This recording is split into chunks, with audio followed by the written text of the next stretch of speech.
সর্বগুণে গুণান্বিত অনুত্তর পুণ্যক্ষেত্র বুদ্ধি শ্রাবক সঙ্গ এই ত্রিবিধ শ্রেষ্ঠ রত্নকে সর্বপ্রথমে স্মরণ করছি।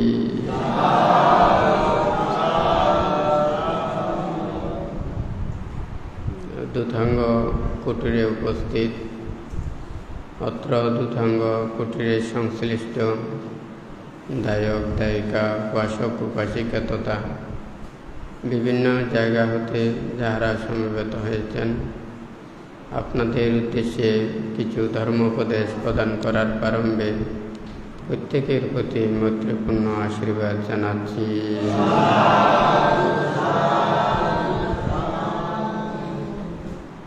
যে ধর্ম আদিতে কল্যাণ, মধ্যে কল্যাণ এবং পর্যবসানে কল্যাণ, যে ধর্ম শ্রবণ দ্বারা সকল প্রকার দুঃখ থেকে নিবৃত্তি লাভ করা যায়, সেই ধর্ম শ্রবণের পূর্বে প্রত্যেকে ত্রিরত্নের প্রতি শ্রদ্ধা উৎপন্ন করুন। কর্ম ও কর্মফলকে বিশ্বাস রেখে নীরবে ধর্ম শ্রবণ করুন।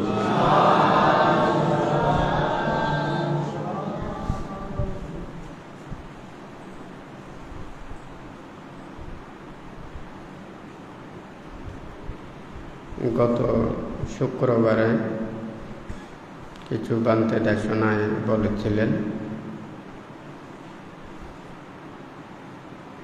যত প্রাণী আছে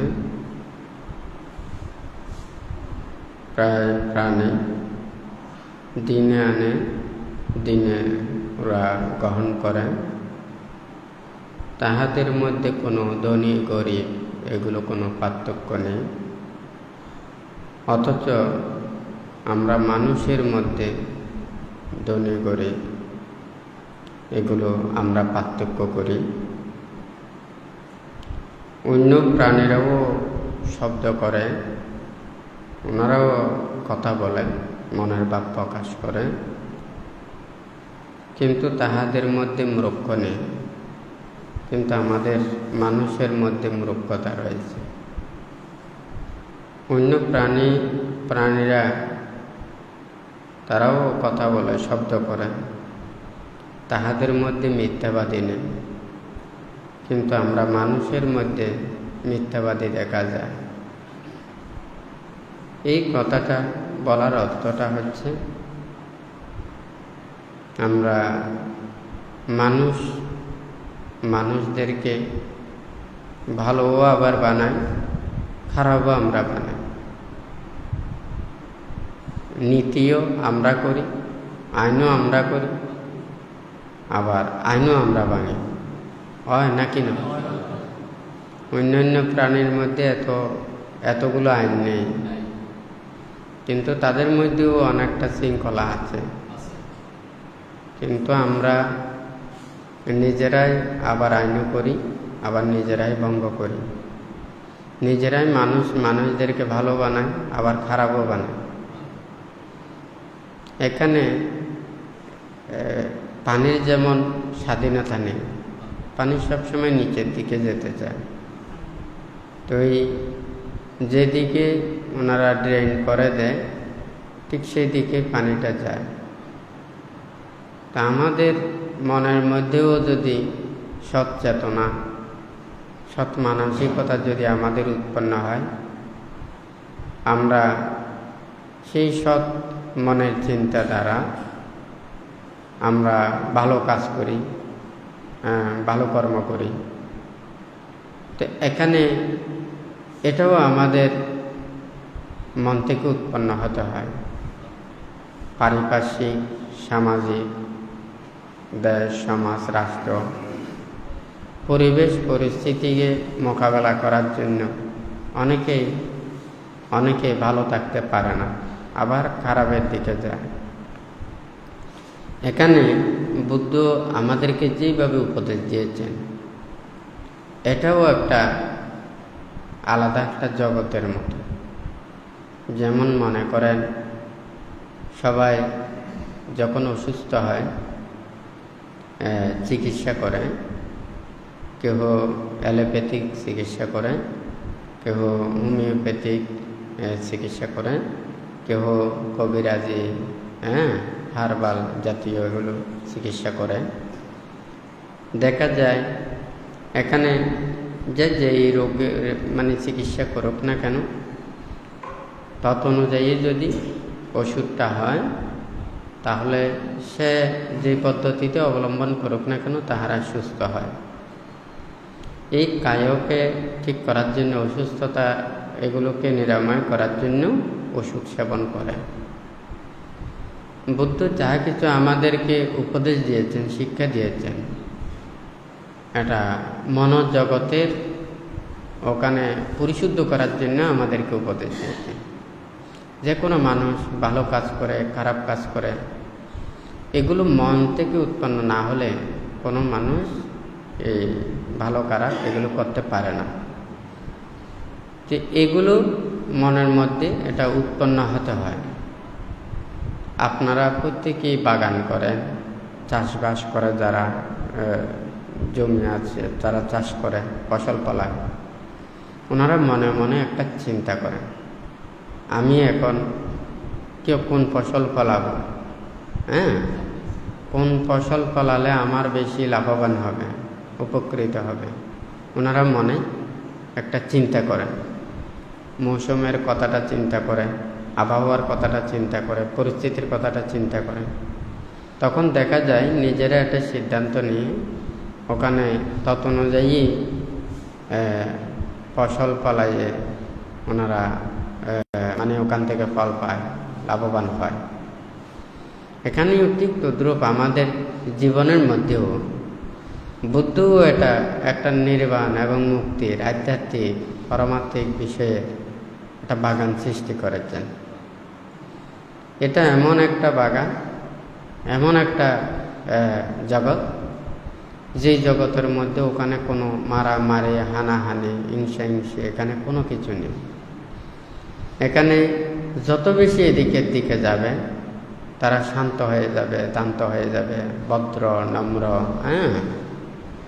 নির্বাণের দিকে যত যাবে তার লোভ কমবে, দেশ কমবে, মোহ কমবে, হিংসা কমবে, ক্ষমা, মৈত্রী, ত্যাগ, ধৈর্য, চেতনা এটা বর্ধিত হবে। তাহলে নির্বাণের দিকে যে যতটুকু যাবে তারা শান্ত এবং শান্তির দিকে চলে আসবে। আমরা প্রত্যেকেই জানি কোনো একজন মানুষ কখন হিংস্র হয়, কখন রাগান্বিত হয়, কখন মানুষের হিংসা জাগ্রত হয়। এটার পিছনে একটা কারণ আছে, একটা শারীরিক আর একটা মানসিক, তারপরে হচ্ছে যে পারিপার্শ্বিক পরিবেশের কারণে। একজন মানুষ যখন সেটা খারাপ হয়, যখন সে সুখের কথা চিন্তা করে, স্বার্থের কথা চিন্তা করে, লাভের কথা চিন্তা করে, এগুলোর যখন পরিহানি হয়, তখন মানুষ এই লোভ, দেশ, মোহ, রাগ, বিদ্বেষ এগুলো সব উৎপন্ন হয়। কোথা থেকে? প্রথম হচ্ছে যে একটা সুখ, আর একটা হচ্ছে যে স্বার্থ, আর একটা হচ্ছে লাভ। এই তিনটা থেকে প্রথম উৎপন্ন হয়। আপনারা সবাই এখানে আছেন, এখান থেকে এদিকে নাড়াচাড়া করেন, এদিকে নাড়াচাড়া করেন কেন? কারণ বস্তু ওখানে ব্যথা করেন। যখন দুঃখ পান তখন আপনারা সুখের প্রত্যাশায় তখন ওখানে পাল্টায় যায়, হয় নাকি না? কিন্তু ওই যে পয়সাতে যদি আপনার সুখ থাকে তখন কিন্তু আপনি নাড়াচাড়া করেন না। আর যখন দুঃখ পান, কষ্ট পান, তখন দেখা যায় এই দিক থেকে এদিকে যায়, এই দিক থেকে এদিকে যায়। শুধু সুখের জন্য পাল্টাতে হচ্ছে, সত্য না মিথ্যে? তাহলে এই সুখের কারণেই মানুষের এই অস্থিরতা প্রাথমিকভাবে সৃষ্টি হয় নাকি না? তারপরে হচ্ছে যে লাভ। আপনাদের টাকা পয়সা, ধন দৌলত, সংসার, বাড়ি গাড়ি সব কিছু হয় নাকি না? যখন এগুলোর যখন টান করবে তখন আপনার মন অস্থির হয়ে যায়, চঞ্চল হয়ে যায়, বিক্ষিপ্ত হয়ে যায়। কথাটা সত্য না মিথ্যা? এদিকে যদি কেউ যদি এইটা আমার আমার আমার হয় নাকি না? এখন কোথা থেকে এগুলোর সৃষ্টি? প্রথমে বানতে বলেছে যে এই ব্যথা, দুঃখ, আমরা এই দুঃখকে চাই না, সুখ পাওয়ার জন্য আমাদের এই অস্থিরতার সৃষ্টি হয়। আমাদের যখন লাভ আর স্বার্থ, যখন এগুলোর যখন পরিহানি হয়, তখন মানুষের অস্থিরতা দেখা যায়, শুধু আমার আমার হয় নাকি না। অথচ আমাদের এই নিজের দেহের জন্ম থেকে মৃত্যু পর্যন্ত কত দুঃখ, রোগ শোক বায়ু উপদ্রব, এতগুলো দুঃখের মধ্যে থেকেও সবাই এগুলো ত্যাগ করতে পারে না। তাহলে যে সে দুঃখকে পরিত্যাগ করবে, যে লাভকে পরিত্যাগ করবে, যে স্বার্থকে পরিত্যাগ করবে, এই তিনটাকে যদি সে পরিত্যাগ করতে পারে, তার মধ্যে দুঃখ ওটা থাকবে না। মানুষের তখন এই এতগুলো বিদ্বেষ এগুলো উৎপন্ন হবে না। এটা বুদ্ধের উপদেশের ট্রিটমেন্ট। বুদ্ধ যা কিছু উপদেশ দিয়েছেন, এখানে কোনো বুদ্ধের উপদেশ শুনে মানুষ অস্থির হবে, বিক্ষিপ্ত হবে, খারাপ হবে, তাহাদের অন্যায় আচরণ হবে, এই ধরনের কোনো কিছু ওখানে নেই। তবে বিদ্রুপ হতে পারে। কি ধরনের? মনে করেন এখানে নির্বাণ এবং মুক্তির কথাটা বলল, সৎ উপদেশ দিল, যারা এগুলো পালন করতে পারে না, এগুলো সহ্য করতে পারে না। যেমন মনে করেন আমি যদি বলি আপনারা কেউ মদ খাবেন না, নেশা গ্রহণ করবেন, কিন্তু এই কথাটাও অনেকের খারাপ লাগতে পারে। যারা মদের ব্যবসা করে, যারা নেশার ব্যবসা করে, তারা বলবে যে কি আমাদের ব্যবসা তো আর চলবে না, হয় নাকি না। যদি আপনারা যদি না খান তাহলে ওই ব্যবসা চলবে না, হয় নাকি না। ওর আয় হবে না, উপার্জন হবে না, তখন কিন্তু আমার কথাটাও তার খারাপ লাগতে পারে। সত্য না মিথ্যা? আবার এটা শুধু মদের কথা বললাম, নেশার কথা বললাম, এখন ধর্মের কথাটা বলি। যারা ধর্মকে ব্যবহার করেন, আপনারা যদি শীলবান হন, আপনারা যদি ধার্মিক হন, আপনারা ধর্মের প্রতি নীতিবান হন, হয় নাকি না, আপনারা অন্যায় পথে চলবেন না, খারাপ পথে চলবেন না। তখন কিন্তু যারা খারাপ পথ দিয়ে, খারাপ কর্ম দিয়ে যারা আয় রোজগার করে, যাদের ব্যবসা, যাদের জীবিকা অধর্ম পথ দিয়ে, তখন কিন্তু ধর্মটা তাদের খারাপ লাগবে, হয় নাকি না। তাহলে এখানে সব কিছুতে শত ভালো কিছু বললেও এখানে খারাপ থাকতে পারে। আপনাদেরকে যদি নির্বাণের কথা বলি, তাও খারাপ লাগতে পারে, কারণ আপনার যদি নির্বাণ সহ্য না হয়, এটা যদি বুঝতে না পারেন, উপলব্ধি করতে না পারেন, এটার মর্মার্থ মূল্যায়ন এগুলো যদি করতে না পারে, তখন এটাও শুনতে খারাপ লাগবে, হয় নাকি না। যেমন মনে করেন ডাক্তাররা চিকিৎসা করেন, ওখানে চিকিৎসা করতে গিয়ে অনেক ব্যথা বেদনা দিতে হয়, অপারেশন করতে হয়, ওখানে সিজার করতে হয়, হয় নাকি না। এটা যদি কাটা, নানান ধরনের এগুলো অপারেশন করে, তখন দেখা যাবে যে ডাক্তার তো তার ভালোর জন্যেই এগুলো করতেছে, কাটা সেরাগুলো, কিন্তু যারা এই কষ্ট সহ্য করতে পারে না, হয়তো তারা এগুলো মেনে নিতে চাইবে না। এখন যদি মনে করেন ওখানে অনেক কিছু, এখানে চিকিৎসা, ওখানে ইঞ্জেকশন দিতে হয়, কাটা সেরা করতে হয়, তেতো ওষুধ দিতে হয়, হয় নাকি না। তো এখন যারা এগুলো সহ্য করতে পারে না, তাহাদের কিন্তু খারাপ লাগবে। কিন্তু বুদ্ধির যা কিছু উপদেশ, নীতি শিক্ষা, এটা আমাদের মনের ভিতরে কাজ করে। যেমন এখানে ডাক্তাররা যেগুলো মনে করেন অ্যালোপ্যাথিক চিকিৎসায় ট্যাবলেট দেয়, ক্যাপসুল দেয়, হয় নাকি না, এগুলো পানি দিয়ে ওখানে খাওয়াইয়া আমাদের পেটের মধ্যে পৌঁছায়। আবার যখন ইঞ্জেকশন দেয়, এটা কিন্তু ওই ব্লাডের সাথেই ওখানে চলে যায়, ওটা আর পেটের মধ্যে যায় না, হয় নাকি না। যেমন হোমিওপ্যাথিকের যদি ওটা যদি ফোঁটা দেয়, তাহলে ওখানে লিকুইডগুলো দিলে ওটা দ্রুত ওখানে খাওয়ার পেটের হজমের সাথেই ওটা ক্রিয়া করে। তো এখানে ঠিক তদ্রুপ বুদ্ধির এই উপদেশগুলো, নীতিগুলো বানতে কিছুক্ষণ আগে বলেছে, মানুষ ভালো কাজ করে, খারাপ কাজ করে, এটার পেছনে মনের মধ্যে উৎপন্ন না হলে সে কোনোদিন করতে পারে না, আর করলেও করতে পারে সে অজ্ঞাতর কারণে, অজ্ঞতার কারণে, ভুলবশত, প্রমাদবশত, অনিচ্ছাকৃত এটা করতে পারে।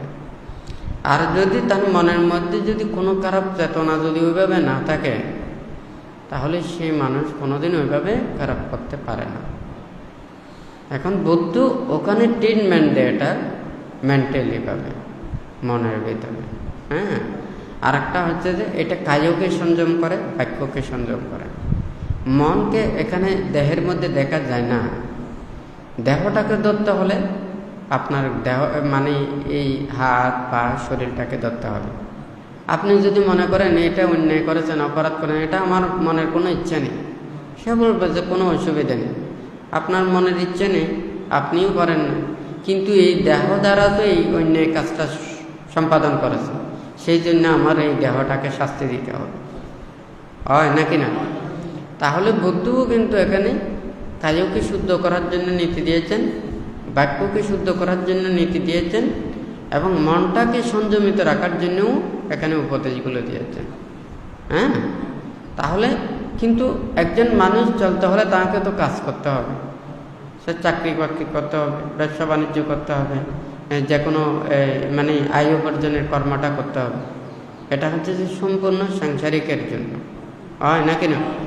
কিন্তু যখন যাহারা সংসার ত্যাগ করবেন, ওনারা সম্পূর্ণ নির্বাণ এবং মুক্তির কর্মপথের জন্য চিন্তা করবেন। আর একটা হচ্ছে সধর্ম শাসনের জন্য চিন্তা করবেন, এটাকে কিভাবে শ্রীবৃদ্ধি করা যায়। আমি যদি মানে নিঃস্বার্থ হই, আমি যদি নিজের মুক্তির কর্মপথের এটাকে যদি উপলব্ধি করতে পারি, তাহলে নিজের এই দেহটার শেষ বিন্দু পর্যন্ত শেষ চেষ্টা চালাবে আরেকজনকেও মুক্তির পথে আনার জন্য, মুক্ত করার জন্য। যেমন বুদ্ধ সুদীর্ঘ 45 বছর যাবৎ উনি ধর্মদান করেছেন। শেষ পর্যন্ত কত কিছু, কত ঝড় তুফান, কত বাধা বিপত্তি, অন্তরায়, এতগুলোকে মানে প্রতিহত করে উনি 45 বছর ধর্মদান করেছেন। তার মধ্যেও অনেক প্রকারের ওখানে বাধা বিপত্তি ছিল, এগুলো সব সহ্য করে উনি এই মুক্তির ধর্মদান করেছেন, হয় নাকি না? তাহলে বিনা বাধায় কেউ একটা ভালো কাজ করতে পারবে, মুক্তির পথে আসতে পারবে, একটা সৎকর্ম করতে পারবে, এটা কোনোদিন হতে পারে না। আপনি যত ভালো কাজ করতে যাবেন, আরেকজনের উপকার করতে যাবেন, কল্যাণ করতে যাবেন, তত আপনার শত্রু বাড়বে। ভালো মানুষের শত্রু বেশি, খারাপ মানুষের শত্রু কম। যা খারাপ মানুষ, শত্রু থাকলে এই শত্রুর পাশে যেতে চায় না, তার জীবনে ঝুঁকি থাকে, আমি হয়তো তাকে করলাম, সেও কিন্তু আমাকে আমার প্রতি এইভাবে অত্যাচার করতে পারে, হয় নাকি না? কিন্তু যে হয়তো ভালো মানুষ, সে তো কিন্তু আরেকজনের এই শত্রুতা এগুলো করতে চাইবে না, তার শত্রু বেশি থাকে, তাকে দুর্বল মনে করে, হয় নাকি না? তাহলে কেউ যদি কোনো ভালো কাজ করে, সৎ পথে চলে, নীতির পথে চলে, তাহলে তাহাদেরও অনেক বাধা বিপত্তি, নানান ধরনের এগুলো থাকতে পারে। বুদ্ধ সবসময় বলেছে যে নিজেকে নিজে রক্ষা করার জন্য, নিজেকে পরীক্ষা করার জন্য, নিজেকে পাহারা দেওয়ার জন্য, নিজেকে দেখার জন্য। এখানে পৃথিবীতে ভালো আছে, খারাপও আছে। কোনো ফুল যখন ফুটে, ফুলও জানে না কোন মৌমাছি এসে এই ফুল থেকে মধুটা আহরণ করবে, হয় নাকি না? ফুল ফুটে ফুলের মহিমায়, আর মৌমাছি দৌড়ে ওখানে ফুলের মধু খাওয়ার জন্য, হয় নাকি না? এই পৃথিবীটাও একটা বিচিত্র জগতের মতো, এখানে ফুল থেকে শুরু করে সব কিছু আছে, হয় নাকি না? কিন্তু সব মানুষ একই না। এই পৃথিবীতে সবাই এসেছে, আবার সবাইকে চলে যেতে হবে। এখন কে কোন কর্মপথটা নেবে? আপনি ভালো কর্মপথটা নিলে আপনি ভালো কর্ম করে মৃত্যুর পরেই ভালো জায়গায় যেতে পারবেন। আর যদি এখানে সে যদি খারাপ পথ নেন, খারাপ সঙ্গীর যদি ওখানে পাল্লায় পড়ে, তাহলে এই খারাপ পথ থেকে ওখানে নিজেকে আবার ভালো পথে আসা খুব কঠিন। আমরা তো বড়শি দেখি, বড়শিটা ঢুকেছে, কিন্তু ওখানে ঢুকার সময় একটু ছিঁড়েই ওখানে ঢুকে যায়, কিন্তু বাইরে হওয়ার সময় ওইভাবে আসে না। একেবারে ওখানে জ্বালা যন্ত্রণা তীব্রতা দিয়ে ওখানে আরও বেশি যন্ত্রণাদায়ক করে ওটা উল্টো চলে আসে, হয় নাকি না? এটা ঢুকের সময় যত যন্ত্রণা, বাহির করা তার চাইতে অনেক গুণ যন্ত্রণা, হয় নাকি না? মানুষ খারাপ পথে যায় যত সহজে, হ্যাঁ, কিন্তু ওখান থেকে ফিরে আসা আরও বেশি কঠিন হয়ে যায়, হয় নাকি না? এটা তো আমরা সবাই সৎ উপদেশগুলো জানি, কিন্তু মানি কয়জন? উপদেশ দিতে আমরা কত নিজেকে আত্মহংকার করি, গর্ব করি, হ্যাঁ, আমি বক্তব্য পারি, আমি দেশনা পারি, আমি উপদেশ দিতে পারি, আমার কথা শুনলে, আমার দেশনা শুনলে, আমার বক্তব্য শুনলে হাজার মানুষ শুনতে থাকে। কিন্তু আমরা কি একটু চিন্তা করি? হ্যাঁ, আমরা বলে যতটুকু আনন্দিত হই, আমরা এগুলো আচরণ করছি কিনা, আমরা এগুলো বিশ্বাস করছি কিনা, আমরা প্রতিপালন করছি কিনা, এটা আমাদের চিন্তা করতে হবে। সৎ উপদেশের এখানে কোনো অভাব নেই, আসলে বিশ্বাসের অভাব, আচরণের অভাব, প্রতিপালনের অভাব। কে জানেন? সৎসঙ্গে স্বর্গবাস, অসৎসঙ্গে এটা কে জানে না? সবাই জানে। মিথ্যা বলা মহাপাপ, এটা তো সবাই জানে, হয় নাকি না? কয়জন মিথ্যা বলা চাপতে পারে? কয়জন সৎসঙ্গীর সাথে মিশতে পারে? হয় নাকি না? সবাই, কিন্তু ওখানে উপদেশের কোনো অভাব নেই। আসলে পালন করা, আচরণ করা, অনুশীলন করা, বিশ্বাস করা, এটারই অভাব আছে। হ্যাঁ, ধর্মের কাছে আসলে, নীতির কাছে আসলে আচরণ অনুশীলনের এটার প্রতি জোর দিতে হবে। আর যদি এখানে পুরো বিশ্বের যদি সব এই নীতির কথা, হ্যাঁ, সৎ জ্ঞানী গুণের কথা, হ্যাঁ, তো বিজ্ঞগণের কথা যদি যতই কণ্ঠস্থ করুন না কেন, হ্যাঁ, এগুলো দিয়ে আপনি প্রকৃত শান্তি পাবেন না, সুখ পাবেন না, নিজের মঙ্গল সাধিত হবে। নিজের জীবনে যদি পর্যবেসিত করতে পারে, হয়তো কিছুটা এটা সম্ভব হবে, হয় নাকি না? তো ভান্তেও এখানে সবাইকেই বলে থাকে, আপনারা সপ্তাহে একদিন ধর্ম শ্রবণের জন্য অনেকে আসেন, অনেকেই অনলাইনে এটা ধর্ম শ্রবণ করেন। তা আপনারা প্রত্যেকেই চিন্তা করবেন, আমরা এই পৃথিবীতে এসেছি, আমাদের সবাইকেই এই পৃথিবী ছেড়ে চলে যেতে হবে। তাহলে অপরজনকে দুঃখ দিয়ে, কষ্ট দিয়ে, আঘাত দিয়ে, আরেকজনকে ক্ষতি করে, আরেকজনের অনিষ্ট সাধন করে, হ্যাঁ, আমরা এই পাপের ভাগে হওয়ার জন্য আমরা এটা চিন্তা করাটা ঠিক নয়, হয় নাকি না?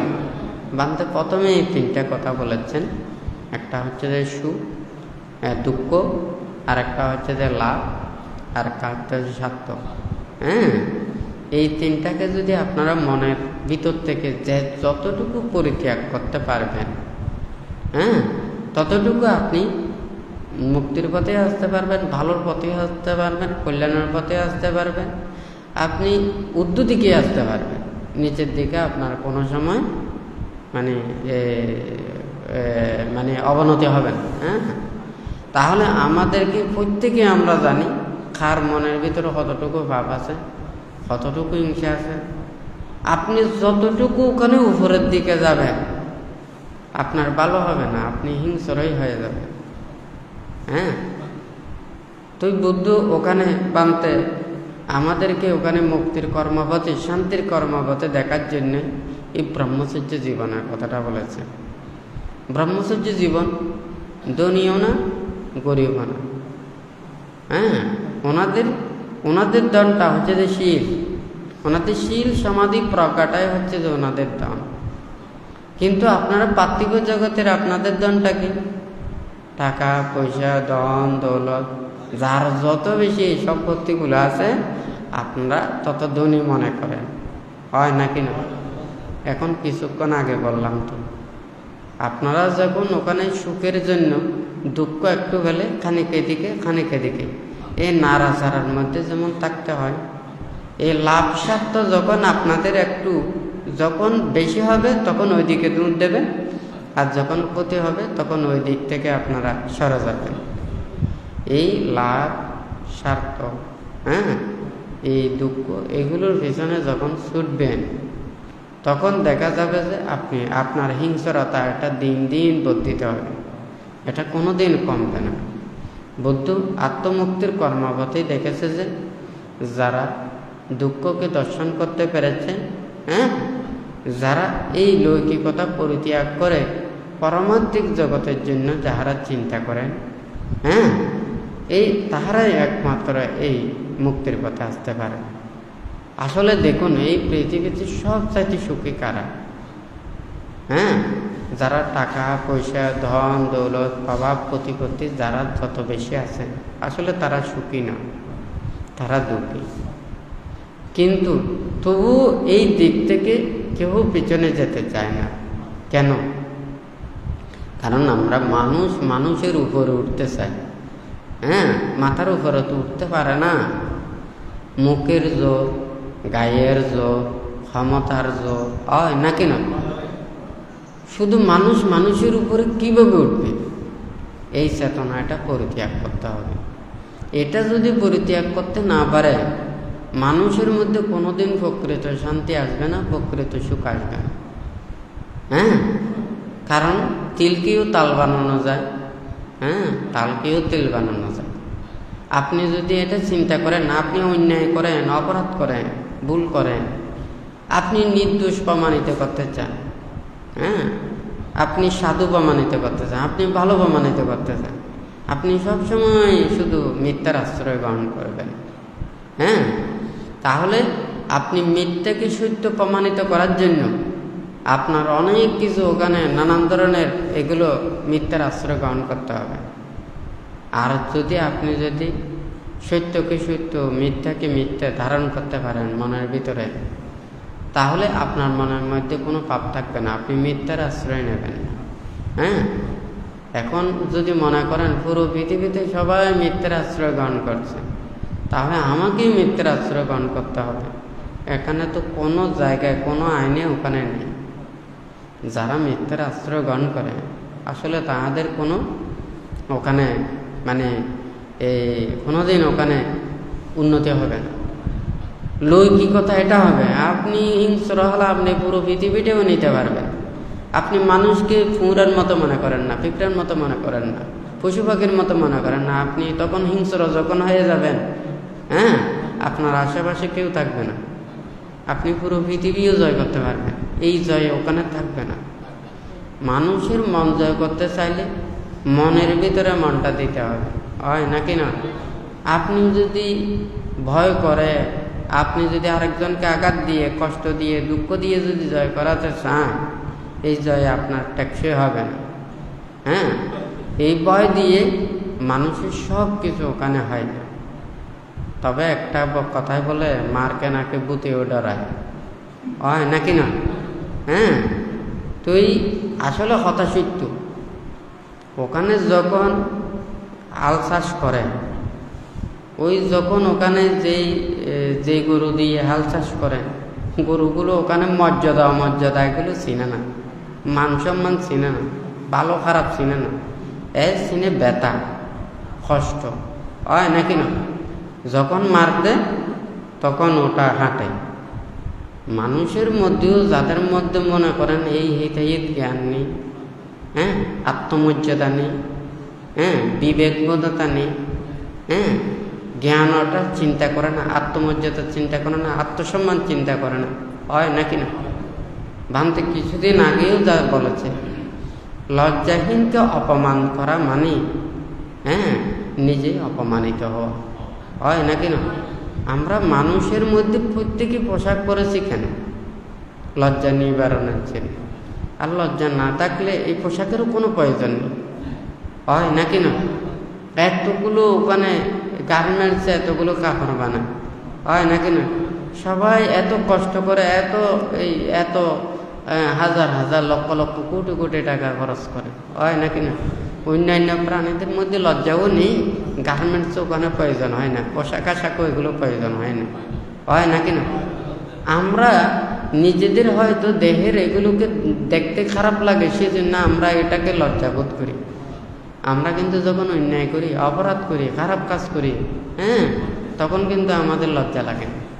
দেখুন, অন্যান্য প্রাণীদের মধ্যে এই লজ্জা ওখানে নেই, পোশাক আশাকেরও প্রয়োজন। বুদ্ধ সেই জন্যই বলেছে যে যারা লজ্জনীয় বিষয়ে যদি লজ্জা না পায়, আর যদি যেখানে লজ্জা হওয়ার বিষয় নয় ওখানে যদি মানুষেরা যদি লজ্জা পায়, তাহলে ওরা কোনোদিন সদ্গুণ সদ্জ্ঞান এটা লাভ করতে পারে না।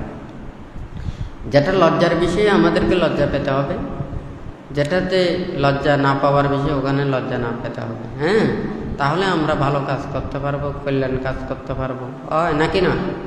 এখন আমাদের মধ্যে, মানুষের মধ্যে এটা যখন আমরা অন্যায় করি, অপরাধ করি, তখন আমাদের বিবেকে কাজ করে।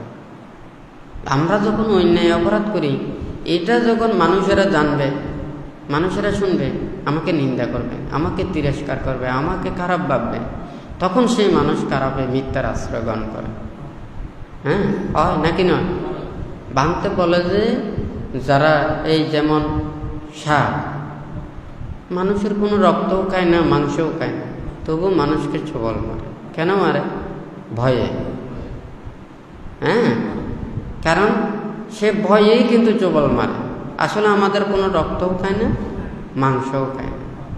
ঠিক তদ্দুর যারা অন্যায়কারী, অপরাধকারী, যারা অন্যায় করে, খারাপ কাজ করে, ভুল করে, তাদের সেই মিথ্যাকে ঢাকানোর জন্য, সে অন্যায়কে ঢাকানোর জন্য, পাপকে ঢাকানোর জন্য এই মিথ্যার আশ্রয় গ্রহণ করে, হয় নাকি না?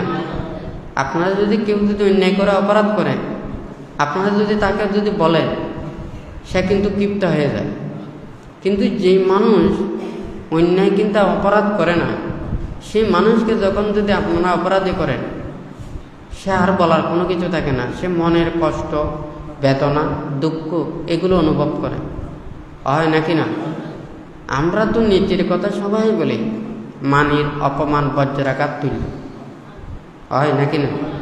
অর্থাৎ যারা সম্মানিত মানুষ, তাদেরকে অপমানিত করলে তাদের মাথায় যেন আকাশ ভেঙে পড়ে, হয় নাকি না? কিন্তু আমরা কাদেরকে সম্মান বলছি, কাদেরকে আমরা সম্মানিত বলতেছি? তাহলে যারা সম্মানিত নয় তাদেরকে যদি আপনারা সম্মান দেন, যারা অন্যায় করে, অপরাধ করে, পাপ করে, আরেকজনের ক্ষতি করে। কিছুক্ষণ আগে বানতে দেশনায় বলেছে, আমরা মানুষদেরকে ভালোও বানাই, আবার খারাপও বানাই। আসলে কোনো মানুষ খারাপ হতে চায় না, মানুষের কারণে মানুষ খারাপ হয়। আপনাকে উপকার করেছে, আপনাকে কল্যাণ করেছে, আপনাকে সাহায্য করেছে, আপনি কিন্তু সেই মানুষকে মর্যাদা দেন না। যে মানুষ আপনাকে ক্ষতি করেছে, আপনার অনিষ্ট সাধন করেছে, যে আপনার শত্রু, তাকে আপনি মিত্র মনে করেন। যে মানুষ আপনাকে উপকার করেছে, যে মানুষ কল্যাণ করেছে, তাকে আপনারাও বিশ্বাস করেন। বাংলাতে বলে যে কোনো একটা মাটি, এখানে অজস্র মাটি দেখা যায়, আপনি এটা তো ইটের মতো নিতে পারবেন না। এই যেগুলো ইট হয়েছে, জামা হয়েছে, এগুলো নরম মাটি থেকে জামা হয়েছে। এই মাটি যেমন নরম, এগুলো যেমন পড়তে পড়তে এটা মানে 3 নম্বর, 2 নম্বর, 1 নম্বর, তারপর জামাতে রূপান্তরিত হয়। মানুষের মধ্যেও মানুষ যখন অশ্রদ্ধা, অভক্তি, অবিশ্বাস, নিন্দা, তিরস্কার, মানুষের মধ্যে তুচ্ছ তাচ্ছিল্য, এই সমস্ত এগুলো মানুষ পেতে পেতে মানুষের নরম মনও তখন ক্ষিপ্ত হয়ে যায়। কথাটা সত্য না মিথ্যা? তাহলে আপনারাই মানুষদেরকে খারাপ বানাচ্ছেন, আপনারাই মানুষদেরকে ভালো পথে আনতে পারবেন, হয় নাকি না? আসলে কোনো মানুষ খারাপ না, সব মানুষই ভালো। ডাক্তাররা বলেন যে ওখানে ভালো খারাপ নয়, এগুলো হচ্ছে যে তাদের শারীরিক অবস্থা এবং মানসিক অবস্থা, এগুলো সব বিকারগ্রস্ত, এটাই মনে করেন। কিন্তু এটার পিছনে তো একটা কারণ আছে, কারণটা আমাদের জানতে হবে। এই কারণটাতে আমরা পৌঁছতে না পারলে, যেমন মনে করেন একটা বাড়িতে যখন আগুন লেগেছে, সব মানুষ ওখানে দৌড়ে যায়, কীভাবে পানি দিয়ে ওঠানে নিভাবে, হয় নাকি না? যখন অ্যাক্সিডেন্ট হয় দেখা যায় ওখানে সবাই মানুষ এগিয়ে আসতে চায়। তখন তো মানুষের মধ্যে ভালো চেতনা তো আছে, খারাপ তো কারণেই, কিন্তু আমরা নিজেরাই এটা খারাপটা সৃষ্টি করি। যে মানুষ খারাপ হয়েছে, যে মানুষ নিষ্ঠুর হয়েছে, যখন সে যদি নিজের বিবেকের কথা যখন বলে, সে বলবে যে কি আমি অনেক মানুষকে উপকার করেছি, আমি কল্যাণ করেছি, আমি ভালো কাজ করেছি, আমি যার ভালো চেয়েছি সে আমার উপরে অত্যাচার করেছে। তখন মানুষ সেটা আস্তে আস্তে হিংস্র হয়ে যায়। হ্যাঁ, কোনো মানুষ খারাপ নয়, আসলে সব মানুষই ভালো। কিন্তু আমরা মানুষের মর্যাদা না দিয়ে, মানুষের সেই যথাযথ মূল্যায়ন না করে আমরা কিন্তু খারাপ হয় নাকি না? আমরা খারাপ এগুলো সৃষ্টি করি। তাহলে আমরা নিজেদেরকে একটা চিন্তা করতে হবে, ভাবতে হবে। হ্যাঁ, আপনাদের মনের ভিতর থেকে বুদ্ধের সময় ছিলেন, বুদ্ধের প্রতি শ্রদ্ধা, ভক্তি, বিশ্বাস থাকত। কারণ বুদ্ধ যা উপদেশ দিতেন, বুদ্ধ যা কিছু নির্দেশ দিতেন, ওখানে খারাপ কোনো কিছু বলতেন না, খারাপ নির্দেশ দিতেন না। বুদ্ধ প্রমুখ ভিক্ষু সংঘের প্রতি সবাই শ্রদ্ধা, ভক্তি, বিশ্বাস ছিল। হ্যাঁ, উনি যেমন কারো ক্ষতি কামনা করেন না, ওনার শিষ্যরাও কোনো ক্ষতি কামনা করেন না, হয় নাকি? এখন সেই বিশ্বাস কি আমাদের মধ্যে আছে? আমাদের মধ্যে নেই, হয় নাকি না? যার কারণে বুদ্ধির সময় 999 জন মানুষ হত্যা করে অঙ্গুলিমাল বুদ্ধির সান্নিধ্যে এসে মুক্তি লাভ করেছে, হয় নাকি? এখন তো 999 জন লাগবে না, একজন মানুষ যদি হত্যা করে তাহলে ফাঁসির কাজটা ওখানে দাঁড়াতে হবে, হয় নাকি না? কিন্তু বুদ্ধির সময় বুদ্ধির প্রতি যে একটা শ্রদ্ধা, ভক্তি, বিশ্বাস, তখন যে পৃথিবীর মধ্যে আত্মমুক্তির প্রতি যে একটা বিশ্বাস, হয় নাকি না? যখন বুদ্ধের সান্নিধ্যে অঙ্গুলিমাল ওখানে এসেছেন, কৌশল রাজ প্রসেনজি, উনি সৈন্য সামন্ত নিয়ে ওখানে এসেছে, যখন বলেছেন যে কি বুদ্ধ একে জয় করেছেন, হ্যাঁ, তাহলে আপনার সান্নিধ্যে থাকলে আমরা চতুর্পত্য দিয়ে সেবা যত্ন করব। আর যদি ওখানে বাইরে থাকে, আমি ওখানে যুদ্ধ করে ওখানে মানে পরাজিত করার জন্য চেষ্টা করব, পরাজিত করব, হয় নাকি না? আজকাল কি সেই কথা, সেই নিয়ম, এগুলো কি মানবেন? আপনারা কি মানবেন? আজকে এতগুলো কেন? আপনারা যখন এই বুদ্ধির অহিংসার বাণী, নীতির বাণী, ত্যাগের বাণী আপনাদের কাছে প্রতিক্ষণ আপনারা শোনেন, এগুলো আপনারা শুনে যখন অন্যায় কাজগুলো করেন, অপরাধ কাজগুলো করেন, অধর্মের কাজগুলো করেন, হিংসার কাজগুলো করেন, হ্যাঁ, এগুলো তো কোনো ধর্মের পাতায়ও নেই, পৃষ্ঠায়ও নেই। সবসময় ওখানে অহিংসার বাণীর কথা আছে, এত হিংসা কেন, হয় নাকি না? এগুলোর উত্তর দেবেন, এগুলোর কি জবাব দেবেন? আপনারা এগুলো কোথা থেকে পেয়েছেন? হ্যাঁ, ধর্ম এটা তো আমাদের প্রত্যেকের একটা বিশুদ্ধ পানি, যেমন বিশুদ্ধ পানি পেয়ে সব প্রাণীর জীবন যেমন বেঁচে থাকে, ঠিক তদ্রূপ এই বুদ্ধির অহিংসার বাণী, হ্যাঁ, মুক্তির বাণী আমাদের এই অন্তরের ভিতরে পৌঁছে সবাই মনের ভিতরে লোভ, দেশ, মোহ, হিংসা, বিদ্বেষ এগুলো দূরীভূত হয়ে আমরা শান্তির পথে আসবো, সুখের পথে আসবো, মুক্তির পথে আসবো, হয় নাকি?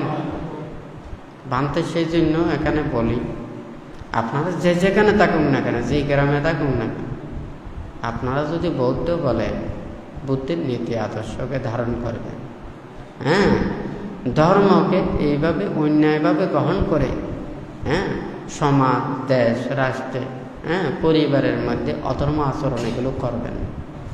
এগুলো করলে যত বেশি করবেন এগুলো আরও নিজেদের ক্ষতি হবে, কেউ রেহাই পাবে না। আপনারা কি রেহাই পাচ্ছেন? জন্ম থেকে মৃত্যু পর্যন্ত আপনারা রোগ, শোক, ভয়, উপদ্রব, কত কষ্ট পাচ্ছেন, এগুলো কে দিচ্ছে? কে সৃষ্টি করছে? হ্যাঁ, বুদ্ধির নীতি আদর্শের কথাটা হচ্ছে যে কি, এটা কর্ম। জন্ম থেকে আমরা বলি যে নিষ্পাপ শিশু জন্ম নেয়, হ্যাঁ, কিন্তু একজন ছোট শিশু যখন দুরারোগ্য ব্যাধিতে আক্রান্ত হয়, জন্ম থেকে সে কষ্ট পায়। এই কষ্টটা কেন পাচ্ছে? হ্যাঁ, জন্মান্তরে সে একটা প্রাণীকে দুঃখ দিয়েছে, কষ্ট দিয়েছে, আঘাত দিয়েছে, সেই হেতুতে তাকে এই কষ্ট পেতে হচ্ছে।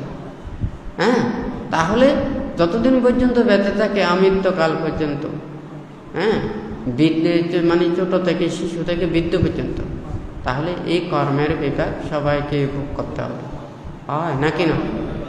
তাহলে এগুলো যদি আমরা বিশ্বাস করি, এগুলো যদি ধারণ করি, তাহলে ধর্মের নীতিতে কোনোদিন এই অধর্মের কাজগুলো করবেন না। হ্যাঁ, অহিংসার বাণী নিয়ে আপনারা হিংসার চরিতার্থ করেন, এগুলো তো আমাদের তো লজ্জা পাওয়ার বিষয়। আপনাদেরকে যদি কেউ যদি বলে আপনাদের ধর্মে তো আছে সবসময় এখানে মুক্তির কথা, বিরাগের কথা, ত্যাগের কথা, অহিংসার কথা, হ্যাঁ, আপনারা যদি ধর্মচর্চা করতেন তাহলে এতগুলো তো এগুলো অন্যগুলো থাকতো না, হয় না কেন? এখন বান থেকে শ্রদ্ধা করলে, ভক্তি করলে, বিশ্বাস করলে, তাহলে আপনাকে আমি উপদেশ দিতে পারবো, শিক্ষা দিতে পারবো। আপনারা যদি অশ্রদ্ধা করেন, অভক্তি করেন, নিন্দা করেন, তিরস্কার করেন, না মানেন, আপনাদেরকে তো ওখানে উপদেশ দেওয়া সম্ভব না, হয় না কেন? মুক্তির পথে আনাও সম্ভব না, আপনাদেরকে শিক্ষা দেওয়া সম্ভব না, হয় না কেন? তখন ওকে আর ওখানে শিক্ষা দেওয়া যায় না। তো বুদ্ধ যা কিছু বিনয় দিয়েছেন, নীতি দিয়েছেন, শিক্ষা দিয়েছেন, এটা কি শুধু আমার জন্য নাকি আপনাদের জন্য? সবার জন্য দিয়েছেন, হয় নাকি না?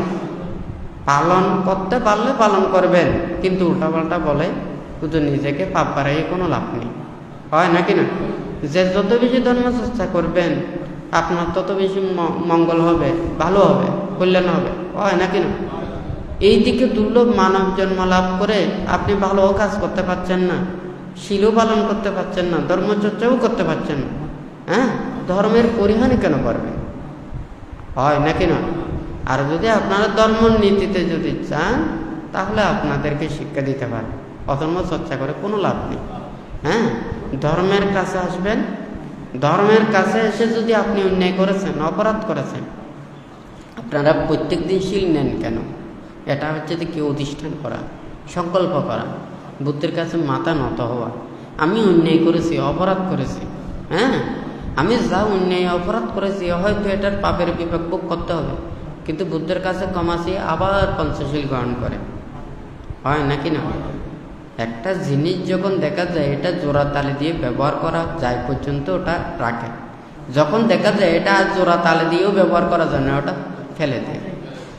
হ্যাঁ, আপনাদেরও নিয়ম নীতির ক্ষেত্রে সেইভাবে যখন এটা নির্বাণ এবং মুক্তির জন্য আপনারা আসবেন, আপনাকে এতটুকু পর্যন্ত ছাড় আছে, কিন্তু এই যেটা থেকে যখন অতিক্রম করে পেছন দিকে চলে যাবেন তখন আপনাকে আর নিয়ন্ত্রণ করা যাবে না।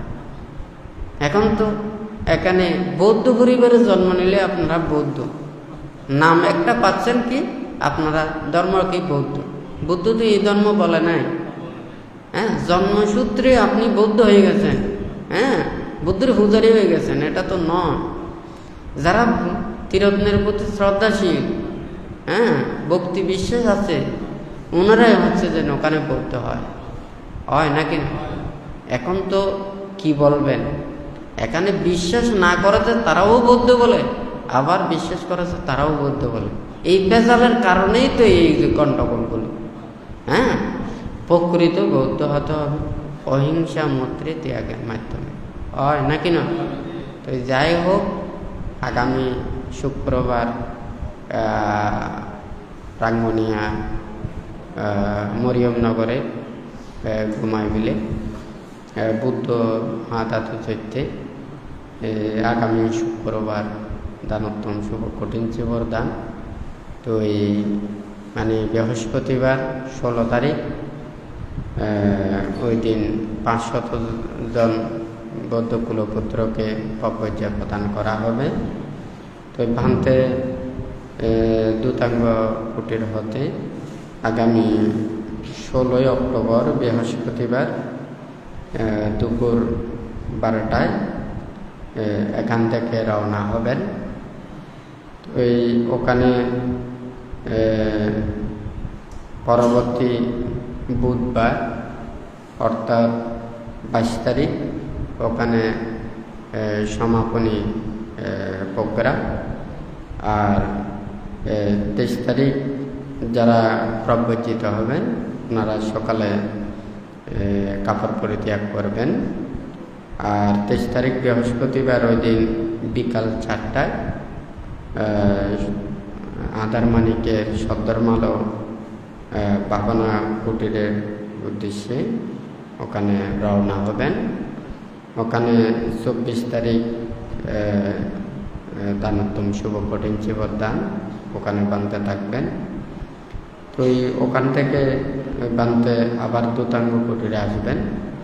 তো এই দূতাঙ্গ কুটির থেকে 30শে অক্টোবর বৃহস্পতিবার মহামুনি পাটতলী গ্রামে আর্যসূত্য প্রজ্ঞা বিমুক্তি বিহারে বানতে এখান থেকে রওনা হবেন।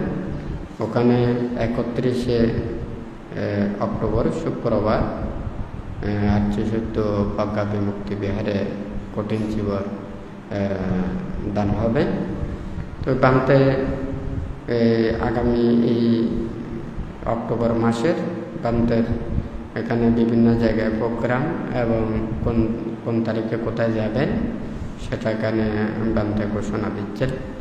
আগামী 16 তারিখ বৃহস্পতিবার 12টায় দূতাঙ্গ কুটির থেকে বুদ্ধ মহাধাতু চিত্ত উদ্দেশ্যে রওনা দেবেন। তো এই যারা যারা এখানে যাবেন, যারা প্রব্রজাতি ওখানে তো নির্দেশনা আছে। তো যারা যারা হয়তো ওখানে আগ্রহ প্রকাশ করবেন, আসলে 500 জন যদি ওখানে প্রব্রজিতও যদি হয় তাহলে হয়তো দেখা যাবে যে ওনারা বসলে তো এই ধরনের হলেও জায়গা হবে না, হয় নাকি না। তো তারপরের দিনও ওখানে সবাই যাতে মঞ্চ বসতে পারে ওইভাবে ব্যবস্থাপনা করা হচ্ছে। প্রায় 170 ফুট লম্বা, দুই পাশে 2টা মঞ্চ হচ্ছে। তো যাই হোক, আপনাদের প্রত্যেকের সেই অনুষ্ঠানে অংশগ্রহণ করে আপনারা বিপুল পুণ্যের অধিকারী হবেন। এবং ভাবতেও চাই সবাই যাতে ধর্মচর্চার মধ্যে থেকে নিজের মনের ভিতরের পাপগুলোকে দূরীভূত করে দুর্লভ মানব জীবনকে যাতে সার্থকে রূপান্তরিত করে, যাতে প্রত্যেকেই আত্মমুক্তির কর্মপথে সেটা অগ্রসর হতে পারে। তাই আপনারা প্রত্যেকেই যা এখানে উপস্থিত হয়েছেন আপনাদের মনের মধ্যে সৎ চেতনা, পুণ্য চেতনা দিন দিন বর্ধিত করে এই যতদিন পর্যন্ত নির্বাণ সাক্ষাৎ করতে না পারেন ততদিন পর্যন্ত আপনারা যাতে সৎ কল্যাণ মিত্রের সান্নিধ্য পান, শীলবান সৎ মাতা পিতা লাভ করেন, সেই ধরনের মনের মধ্যে চেতনা এবং প্রার্থনা রেখে বুদ্ধ ধর্ম সংঘের কাছে আশীর্বাদ প্রার্থনা করে 3বার সাধুবাদ প্রদান করুন।